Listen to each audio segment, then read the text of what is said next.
Greetings, everybody, and welcome to the Dracovin Empire. Are you ready to head through the gauntlet and go back into the world of darkness today? I hope you are. The world of darkness is ready to be explored, and I hope you're going to be ready to take my hand, travel through the gauntlet, and arrive at this world so very much like our own, yet different. We'll be exploring a tribe of Werewolf The Apocalypse today, visiting the Shadowlords. So stay on your guard. As your guide, I can only protect you so much from them. They are a secretive lot. A little bit more different than your average werewolf. We're going to have to be careful what we do. But remember, if you want to stay safe, support here, liking, subscribing, or ringing the bell over on the YouTube side of things would be good. As we dive into the gauntlet, into the world of darkness, and the world of Werewolf The Apocalypse. The Shadowlords. Well, after you're done with my tour here, where can you find some additional information on these interesting now? Well, my best bet would be to look at any of the base books. Of course, the core books from W20 onwards, and the Player's Guide. I will say, as a note, I did look up the 5th edition information. The 5th edition information isn't much different, as some of the other tribes have been very changed with W5 coming out. Shadowlords don't really have changed. So I'm not going to talk a lot about that. As for tribe books, there's the Shadowlords tribe book and tribe book Shadowlords. So who are the Shadowlords? They are a tribe of werewolf. They're part of the Garu Nation, and they tend to be politicians and manipulators within the Garu. They work through their own strict hierarchies and secretive ways to wrest as much power as they can. They are not direct attackers in a lot of ways. So they can be direct attackers, but they would prefer subtlety first. And planning, manipulating behind the scenes. A call for direct confrontation, when it is needed, is important. But you have to know when to use it and when not to. Be intelligent about the use of your power. Their main totem is Grandfather Thunder. As for their history, well, we start in their early history. Their main group of Shadowlords originated in the steppes of Eurasia. They controlled human tribes by assuming a position within their societies that doesn't exert direct power. But word was heated. Advisors to who's in power. They acted basically as what we refer to as the betas of the Garu Nation. The alpha beta thing with wolf tribe is really not really wolf things, but if you think of it that they are indeed, they are putting themselves in a secondary position of power. They supported the rule of the Silverfangs in a similar manner, positioning themselves as viziers or secret henchmen, doing the deeds that would harm the Silverfangs' reputation. And the Silverfangs would use the Shadowlords as scapegoats for their own dark deeds. Shadowlords accepted this, that they saw the benefit of the nation if the name of these Silverfangs remained pure. Their names was already tainted, why not? Many felt the concord that ended the Pyrrhigim didn't address many of the things that were the catalyst for the Pyrrhigim to begin with, planting the first seeds of discontent within the Shadowlords.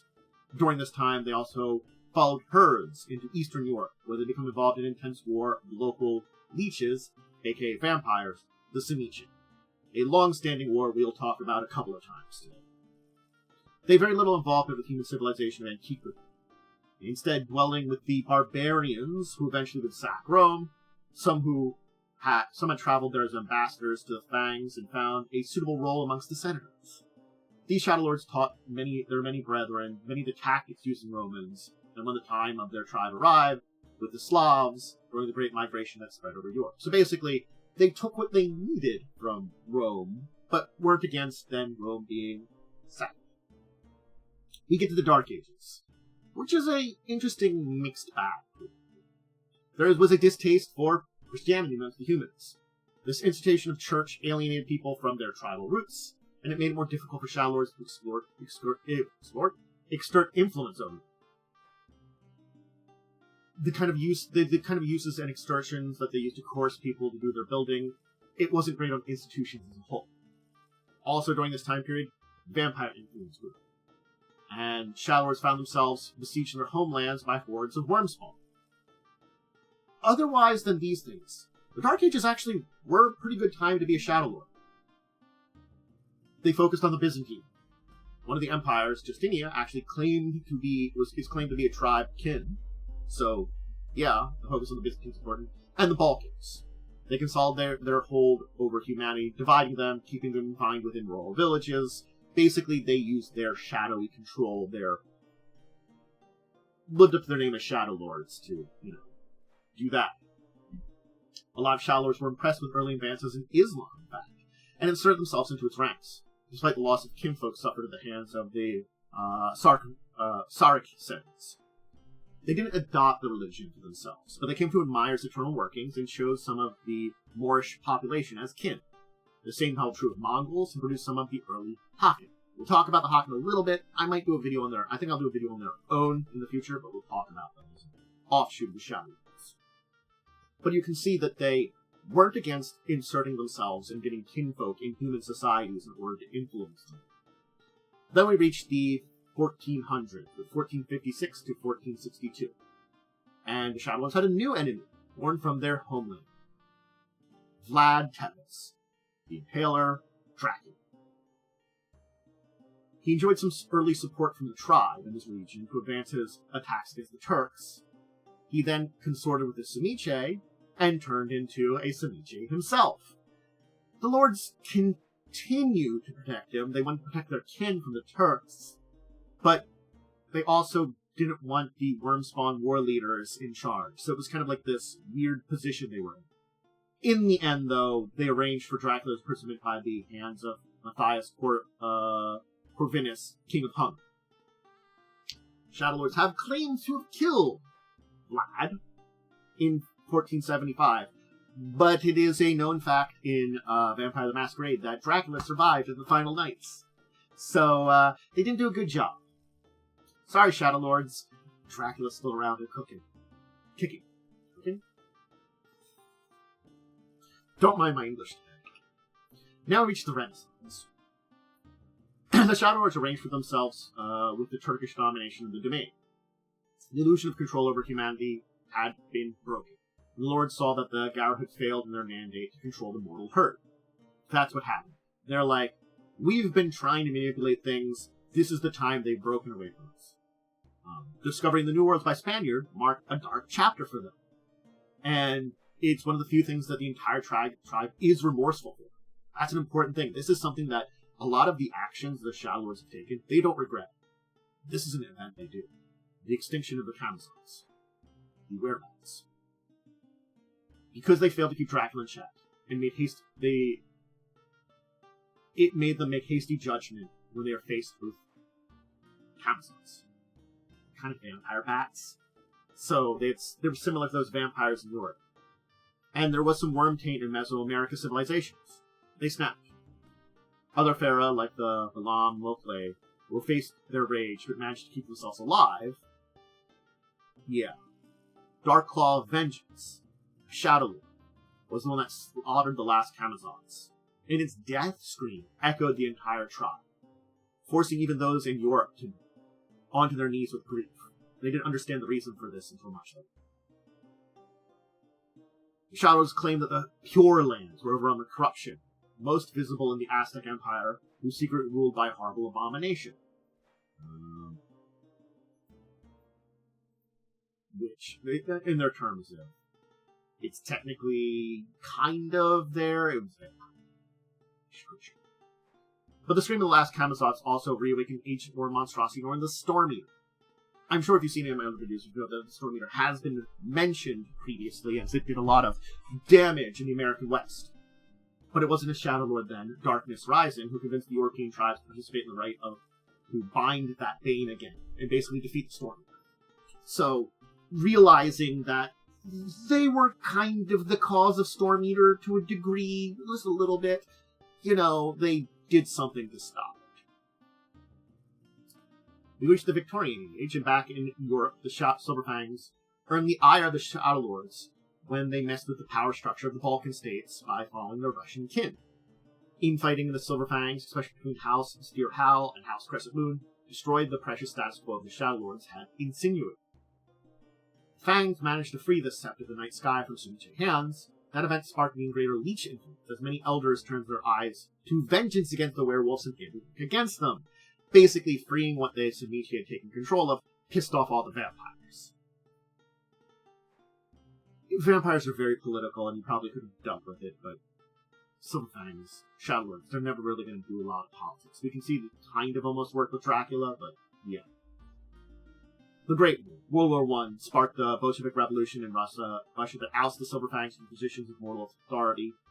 In many eyes, the Shadowlords. It proved the Fangs had lost the right to rule, and some of them began thinking of taking on the mantle of rulership of the Gara nation themselves. Hey, this might be the time for it. Now, we reach modern times. Starting with the Second World War. It's modern enough. It was a time period when the Shadowlords were in most distress. Beings swarmed the death camps, humans killed each other with weaver tools, and the only ones that prospered with bloodshed was the worm. In the Cold War, many Shadowlords adopted the paranoid atmosphere, began to work as information brokers, tried to protect their kinfolks from purges initiated by Stalin in the occupied Balkan states. They appreciated the order the Soviets forced upon them in order to act in secrecy, found themselves a little bit offset when the Iron Curtain crumbled. They were one of the tribes targeted by Baba Yaga and her allies. Two powerful cairns fell into her hands, and the lords battled her minions in order to reclaim them. Now the final base. The Balkan region still aches under the influence of Banes and other worm spawns that fed the misery of the Kosovo War and dissolution of Yugoslavia, and the lords are working to keep them in check. Their American brethren are involved in the Amazon War, but found themselves distrusted by native Farah for, well, what they did to the Camazotz. The fortunes of the lords, though, are on the rise. A descendant of Dark Claw and Vengeance, Miguel Gutierrez, underwent a quest to Malphazis and the Black Spiral Labyrinth itself, where he approached the back, the fallen patron of the Camazotz, to make amends for the crimes of his ancestors. It worked, and a small part of Bat's psyche has been freed from Worm's influence, showing that the Shadowlords are willing and capable of addressing past mistakes. On the other side, in Europe, a German Shadowlord named Yuri I'm going to butcher this name, Kunitsuko, has risen to the position of Margrave and begun a campaign to unite the tribe under his rule, much to the chagrin of the Silverfangs. As I'm going to butcher his name again, Kunitsuko has proven himself more capable than any leader in the Fangs. The Fangs have produced in the last 100 years. Jonas Albrecht might be able to challenge that claim. He's the only one that might be able to. Power within Goblin Nation seems to vex the Shadowlords. Basically, they want to become the alphas, the people in charge, and they have more power basis than the Silverfangs have had in a long time. Silverfangs have their kind of leader, but it's like there is political machinations and difficulties happening. It's a mess. Now to talk about how the Shadowlords are organized. Their lords are referred to as alphas, referring to alpha wolfing. Again, popular misconception. It's something that, pervaded in the time that this stuff was written at, so keep that with a grain of salt. You can use a different term. I'm sure there might be, in 5th edition, maybe they've finally addressed this and given a different term. Who knows? I didn't notice that when I wrote this stuff. Anyway, basically, most, if not all, of these alphas, those are extremely controlling, lording over their underlings with unquestioned authorities. Many, however, take the time to engender themselves to their followers with feelings of pride, affection for their leader, realizing that willing followers are easier to control than those that they're basically forcing to control. But alphas are also not opposed to ruthlessly dispensing a follower who asks one too many questions. And we'll just briefly talk about the Haken.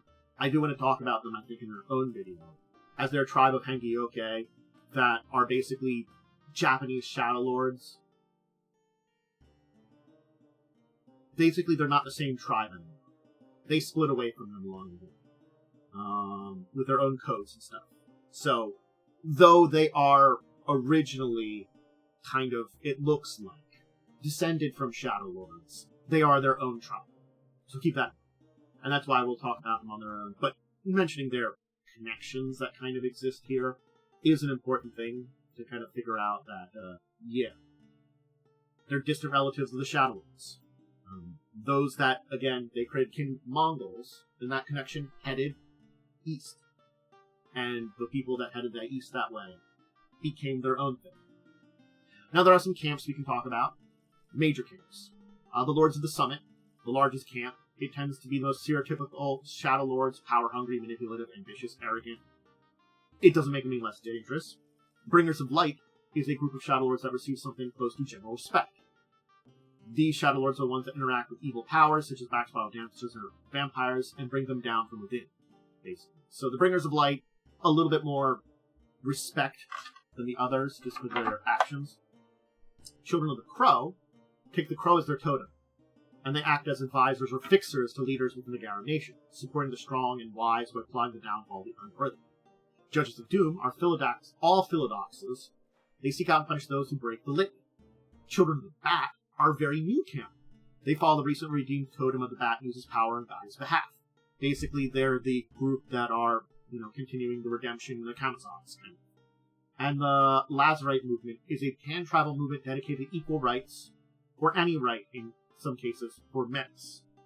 So they do have a group in there that is part of them that does involve other tribes. That's basically like, treat menace better. Thumbs up on that.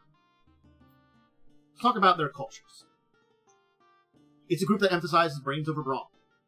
They aren't less physical than any of the tribes. Well, they are a little less physical, because they praise that infamous and uncunning manipulation. It's not to say that they don't have their fair share of warriors. That's the kind of thing, is what it is. There are warriors there. They are strong. On average, though, Shadow Lords are going to be a little bit less physical than your average werewolf tribe. Power is the most important of all of these, but there is no room in the Shadow Lords for showing weakness or mercy to opponent, be it a battle of wits or blades. It's considered their standing amongst other tribes. There was a particular hatred for the Silverfangs, seeing the Garrow nobility as an outdated dinosaur, holding back the rest from achieving full potential. They would love to supplant the Silverfangs as the leaders of the Garrow, but rarely possibility to take their steps one step up. The cairns that they do have control of are the Brooding Sky Sept in Ukraine near a Romanian border, Sept of the Night Sky, and the Thunderstrike Sept on what western foothills of southern Ural Mountains in Russia. Politics is important to them. No other tribe knows the exact nature of the politics of the Shadows. But within their clan and among Garrow as a whole, the Shadows are constantly behind the scenes by any group or faction. And they've been able to claws into and manipulate lots of things, like puppets or pawns, to get what their tribe wants or needs. Most Shadow Lords believe their works are for a greater good, particularly regarding the interpretations in Lit. Many Garrow see them as deceitful dogs who need to be kept in clear view. So it's kind of like their own political nature within them is a little bit kind of hidden. But when you see them dealing with the Garrow Nation in politics, it is that kind of backstabbing, manipulative, puppet-dealing kind of stuff. And yeah, they see themselves as doing the greater good, following litany, following the rules, keeping things in check the way that things should be. And that deceit is not. As more in their beliefs, they're one of the few tribes that are not willing to sacrifice themselves for Gaia. Interesting. Oh no, I'm sorry. They're among the few tribes that are not only willing to sacrifice themselves for Gaia, such as Avery, expected for Avery Garrow, but also others in order to further their greater goal. Sacrifice plays an important role within the tribe. And as the Shadow Lords expect to be willing to sacrifice anything for a cause of a given in the cause of a given cause. So basically, if they are involved in a cause, they should be willing to sacrifice themselves, allies included, everything. It gives them a grim reputation in the nation that they're willing to sacrifice everything for Gaia, for a cause, for whatever it is, to push that goal further. Shadow Lords have a reverence for lightning storms, viewing them as an expression of their totem. For the Shadow Lords, gifts are spiritual birthrights, not an end in themselves. Lords who want to learn gifts have to prove themselves worthy, and consider enough to use the gifts in a manner befitting the tribe. You have to prove that the gift you learn is something that you're going to use for the tribe. It's not just something that is expected from you. It's not just a birthright. It's something that you are going to accept. So these are important parts of their culture and their belief system. And, yeah, I think that's a pretty good place to leave the Shadow Lords. They're an interesting group because they do run on things like machinations, secretive ways, political pressure, manipulation, and it does make them seem shady in a lot of ways. But sheer fact is, they do it for good reasons, at least in their eyes, to make sure the strength of the Garu nation remains, to make sure those that are right to rule, to keep the powers at bay, to keep the vampires and worm spawn and other creatures that might threaten the world and Gaia away. They are looked at because they are not necessarily the frontline fighters of the Garu nation. Look, the Garu, a werewolf, in a lot of ways, is a physical fighter. A front-up, bash you in the face fighter. There's no denying. And these people who are maybe a little weaker than your average, and who deal with manipulation and mind games before strength, that's why they're not looked under. But they have their uses, and they've kept the tribe and the nation strong. And I think that's an important part about looking at it. They've done the job that they needed to do very well, and they'll continue to do. And they aren't against regretting some mistakes with Amazon, which is also a very important thing to see, as they've probably made a lot of mistakes over the years, and most of them they're not going to live up to. But, when you see them live up to a mistake, it means they're not living up to it. I do hope you've enjoyed diving into another tribe of Werewolf The Apocalypse. It was a fun one. The Shadow Lords are a very interesting group, and I think they are a group which is definitely very important to the Werewolf Nation as a whole. So, it's good to talk about them, good to learn about them, and we'll eventually deal with the Haken after I get through the tribes of the Garu Nation. There are some boss tribes I do want to talk about the Haken as their own. It might not be as big an episode as this, it might be a short episode, but I do want to do it. Anyway, if you want to check out any of my other stuff in the future, I have a schedule. It's on my social media and over on my community page of my YouTube. The social medias are my Discord, my Blue Sky, my X. They are going to be linked in the descriptions everywhere that you can kind of check out. Make sure to check those out.